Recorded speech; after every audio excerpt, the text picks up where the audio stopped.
এক গ্রামে দুই চাষি বাস করত। একজন ধনী, অন্যজন দরিদ্র। ধনী চাষির জমি জমা অনেক ছিল, সেসব তুলনায় গরিব চাষির কিছুই ছিল না।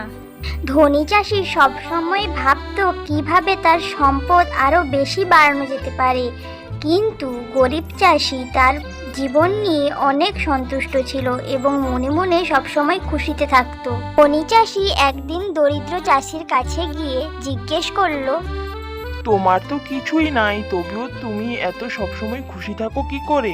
দরিদ্র চাষি হেসে উত্তর দিল, আমার যা কিছু আছে তাই নিয়েই সন্তুষ্ট। বেশি কিছু চাহিদা আমার নেই, তাই আমার কোনো দুঃখ নেই। এই কথা শুনে ধনী চাষি গভীর চিন্তায় পড়ল। সে বুঝল যে সত্যিকারের সুখ সম্পদের মধ্যে নাই, বরং সন্তুষ্টির মধ্যে লুকিয়ে আছে। এইভাবে ধনী চাষির জীবনে একটি বড় পরিবর্তন এলো। সে সিদ্ধান্ত নিল তার অতিরিক্ত যে সম্পত্তিগুলো আছে সেগুলো সে গরিবদের মধ্যে বিতরণ করে দেবে।